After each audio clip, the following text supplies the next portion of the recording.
Picture this. It's finally happened. A zombie apocalypse. And the fight for survival is on. Many of us like to think we'd survive in a zombie apocalypse, but the reality is that you need the skill, tools, and the know-how if you want to avoid becoming zombie chowder.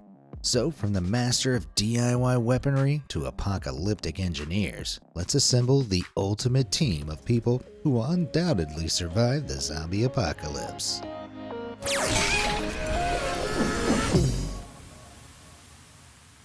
Wizard of Weapons. It's safe to say that you're gonna need more than walls for protection in a zombie apocalypse. So it makes sense to arm yourself with some defensive tools, or better yet, a guardian with bulletproof knowledge in the science of weaponry. Thankfully, I know a guy. Jorg Sprave is one of few people that truly stands a chance of taking out a horde of zombies single-handedly. And just wait till you see what this brilliant madman can do. Even pre-apocalypse, Jorg spends his time designing and crafting some of the most weird and wonderful weapons you'll ever lay your eyes on, almost entirely from scratch. Sporting an interest in slingshots since childhood, Jorg loves nothing more than showing off his latest and greatest projectile creations on his YouTube channel, and has a whole armory of epic creations to keep any survival community at the top of the food chain. This slinger has a real talent for taking standardized weapons and elevating them to the next level. Take this double bow and arrow featuring two bows mounted side by side with a DIY mechanism that releases the arrows either one at a time or simultaneously. Or what about this giant torpedo slingshot? Dubbed the Torpedo Shooter 2500, the lengthy barrel is loaded using the power of a very large bespoke rubber band. Constructed to hold a 2.2-pound piece of sharp-tipped steel, the heavy-duty slingshot has enormous potential for destruction. Okay, and whoa! Just replace that car door with a zombie head and enjoy the carnage. Considering these metal torpedoes are reusable, they're a perfect addition to any zombie survival armory. Not only does Jorg possess a sharp knowledge of all things slingshot related, he also has plenty of other interests that are sure to come in handy during the apocalypse, including weightlifting, which will be a big asset for our survival team. Creative thinking is another invaluable asset in a survival situation, and Jorg has it in abundance, as demonstrated with this 6-shot monster spear gun design. Dubbed the Mosasaur Hunter, the blueprints were created by 3D artist Carlos Ortega Elizalde as a theoretical way to hunt dinosaurs, but Jorg has made it a reality. Made from 6 separate spear guns mounted in a rig to hold them together, each is able to be triggered individually or all at once with a central trigger on the rig. The end result is a mega weapon with the ability to deal with multiple zombies at a time with piercing precision. If you're looking for something more hand-to-hand, then Jorg has that covered too, with this bladed whip that looks straight out of a diabolical alternate version of history. Jorg's whip sword packs a serious punch and will embed itself into whatever target gets in its way.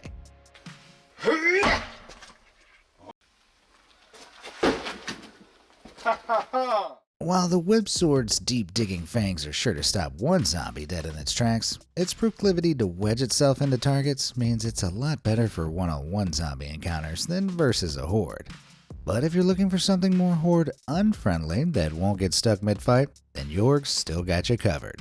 The Walking Dead-inspired Lucille Bat is the TV series' greatest anti-hero villain's weapon of choice, for good reason, and Jorg's interpretation of it would be invaluable in the apocalypse. But Jorg himself would be the most valuable asset of all, given his technical prowess, as well as the fact that he takes extreme pleasure in being the perpetrator of destruction. Now that's a laugh of a man who's built for the apocalypse. Master of weapons? Check. I love it. Wasteland Gladiators. After battling through the initial outbreak, our next priority is to get far away from any built-up urban areas. More people equals more zombies, which equals more problems for us. So for somewhere a little more secluded, there's no better place than the desert. With scarce settlements and nowhere for an approaching horde to hide in the open desert plains, defense is a little easier. But hang on, it seems there are some survivors here already. These are the loyal attendees of Wasteland Weekend, an annual festival held in the Mojave Desert in Edwards, California. This event is an all-immersive experience of everything apocalyptic. Attendees are among some of the most end-of-the-world obsessives out there, and trust me, they're ready for anything. While the post-apocalyptic theme of Wasteland Weekend might be pretend, there's some very real talent on display here, particularly when it comes to end-of-the-world survival gear. The Wasteland Gladiators are part of a combat league that meet at the Wasteland Weekend Festival to practice their fighting and armor crafting skills. Scavenging to find protective materials, each gladiator's armor is unique to them, and the trick is to cover as much skin as possible, not only to protect yourself from suffering injury, but also from undead bites. While fictional characters can often be seen wearing little more than a tank top in zombie shows and movies, there's no such thing as plot armor in real life. For the Wasteland Gladiators, tire rubber is a popular choice for the torso area, offering reasonable protection against melee weapons and teeth in any post-apocalyptic battle. Gladiators often line their tire chest plate with dirt bite protective vests as well as pieces of steel, making their armor a natural choice against any number of gnashing teeth. So with some armor to stack alongside York's Brave's DIY weaponry, I think our team is ready to hit the road onto our next stop of apocalyptic stock taking, an ultra-tough vehicle. Driven to survive. A huge part of Wasteland Weekend is also the pimped out car showcase, which is filled with all sorts of highly armored vehicles that are purpose-built to withstand the apocalypse. One of the finest sets of Wasteland wheels ever conceived belonged to this incredible vehicle, dubbed Atomic Annie. This 16,000-pound zombie-proof truck is owned by Wasteland Weekend veteran Travis Blankenbaker and consists of a Frankenstein mashup of vehicles including a 1972 Ford F600, 1951 Chrysler New Yorker, and a 1973 Chevy pickup truck. The Atomic Annie is loaded with plenty of protective features, including an intimidating steel front bumper, armored Chrysler doors, and there's even a gun turret installed in the roof. Masters of armor and machines, it's safe to say that recruiting the Wastelanders to your team is a strong start to post-apocalyptic life. While the desert was a good place to plan, recruit, and recuperate in relative peace, it's really no good for long-term survival. Exposure and a lack of water is far more likely to kill you here than any zombie, so we need a place to put down some roots for the future. Thankfully, I've heard rumors of a super secret survival bunker, and I think we should check it out. But before we drive Atomic Annie to Bunkerville, it's time to further expand our weapon inventory with something a little more heavy metal. Shots fired. Even under the protection of Atomic Annie, being on the road during the zombie apocalypse is a dangerous place to be. While we'll be able to zoom past most of the undead before they have a chance to notice us, we all know zombies can flock together like sheep, and if we hit an undead traffic jam, we're going to need something to clear the road ahead. Luckily, I just spotted a hitchhiker who I think may be able to help us. Meet weapon aficionado Alex Smith, creator of this steampunk Gatling gun, which is pretty darn metal in every sense of the word. Encased in a riveted aluminum and steel skeleton, Alex modified a classic Ruger 1022 rifle into a survivor's dream. Sheathed in real copper and complete with a miniature boiler that simulates steam using dry ice and water, the gun is driven by an electrical motor and features 7 rotating barrels.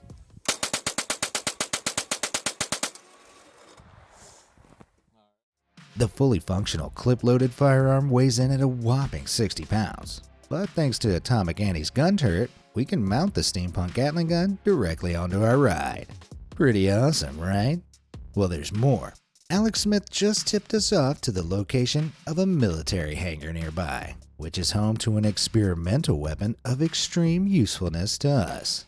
To counteract the risk of missing our zombie targets with inaccurate gunfire, this secret weapon provides a pretty mind-blowing solution.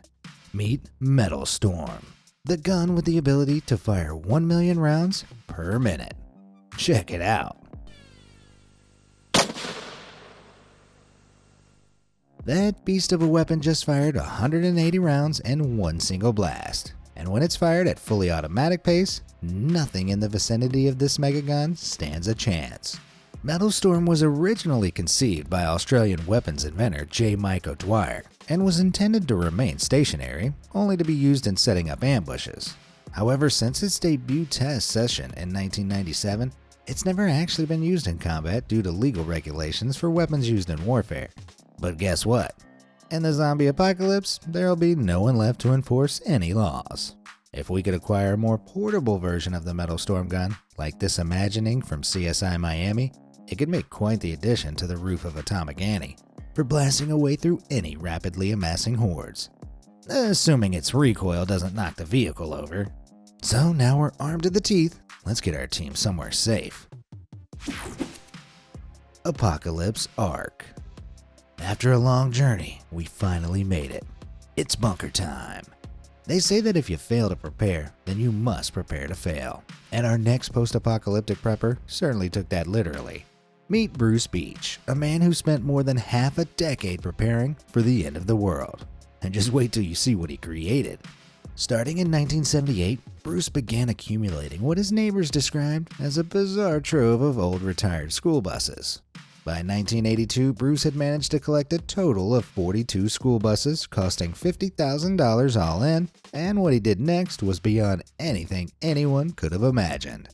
Having lived through the Cold War, Bruce feared nuclear war was coming that would result in the end of the world.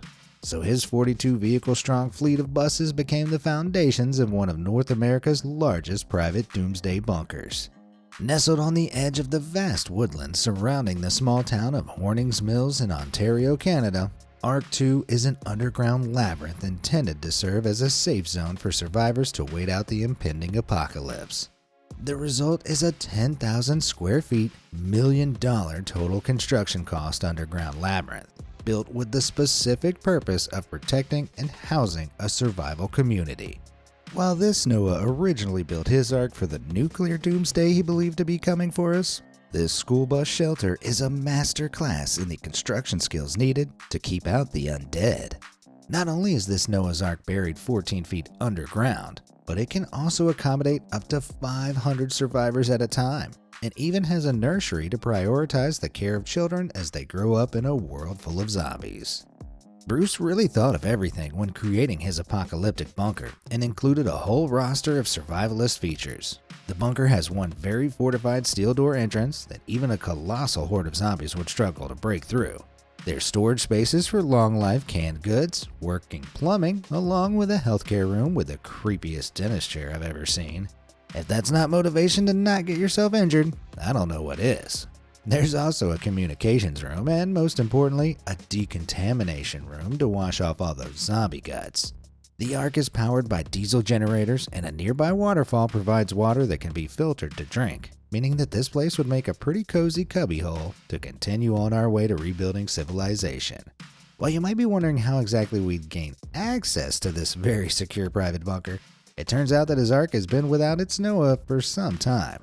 Sadly, Bruce's life came to an end before the world did, and he passed away in May 2021 at the age of 87.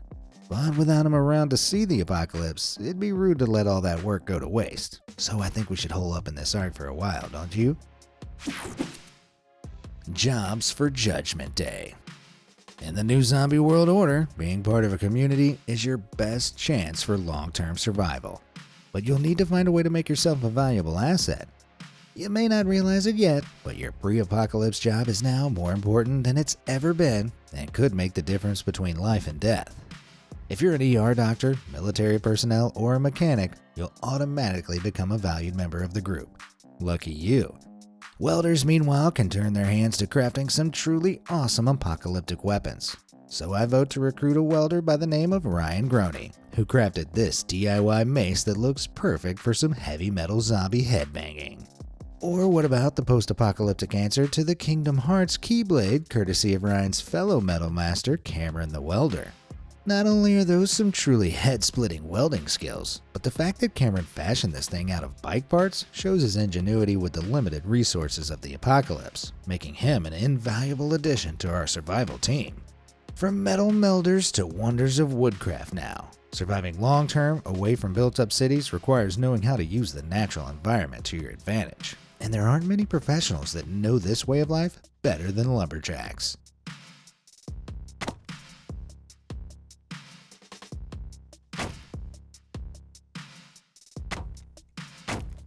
With that kind of power, not only can these guys gather and prepare a ton of wood, they can also cut through any zombie hordes like butter if they appear in the woods.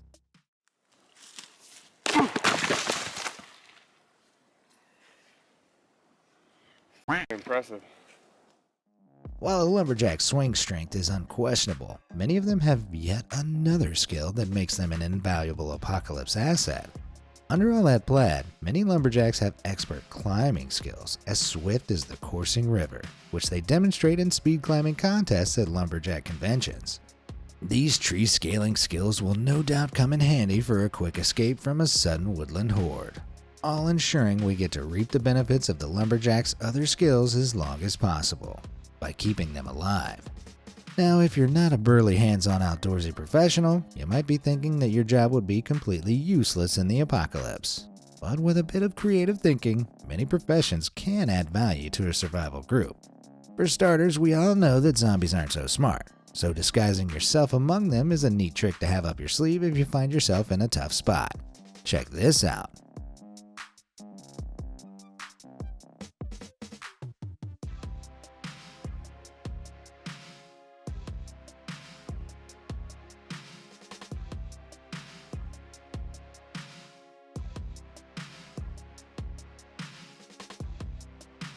This realistic zombie hand fashioned from repurposed clothing and makeup materials just goes to show that being a makeup artist or costume designer might have some surprising usefulness in the apocalypse.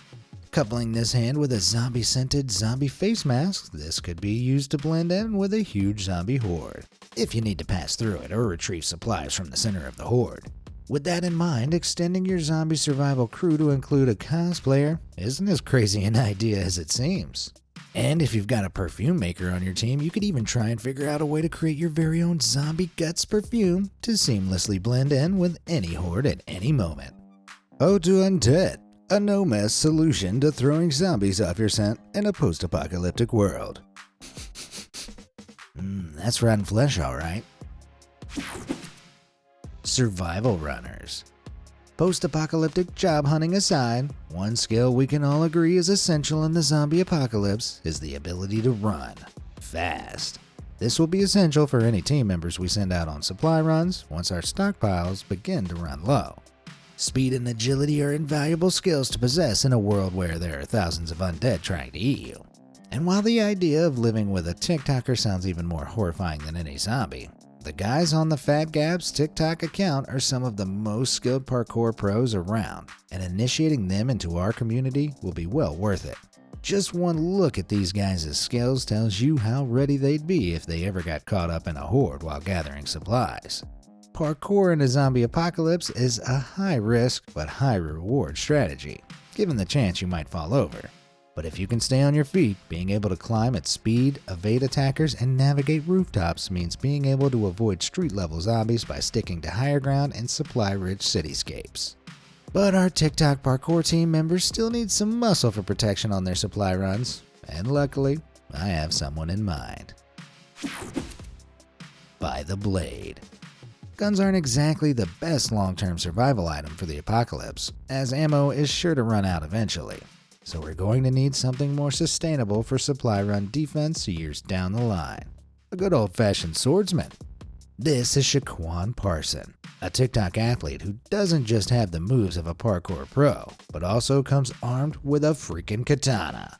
And he's not the only one with the skills for slicing and dicing our undead enemies. Our second supply run bodyguard is Ty Pravong, yet another member of the TikTok Dream Team.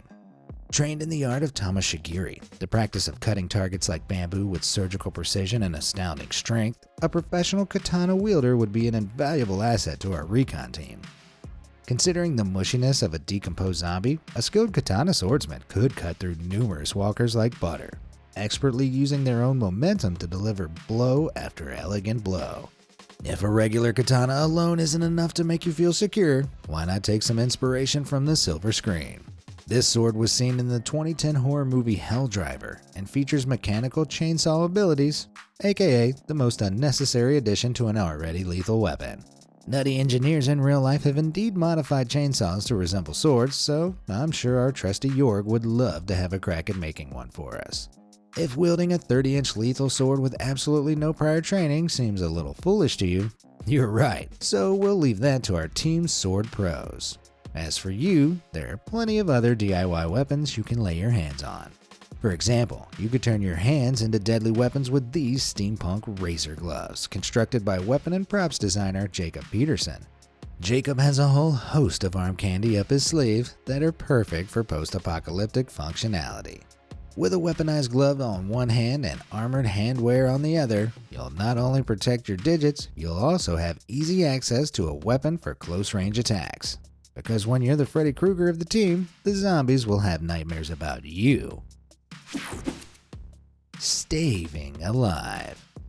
While the thought of wielding a sword or blade gloves to dispatch the undead is awesome, the further we get into the apocalypse, the scarcer supplies and weaponizable materials are going to become.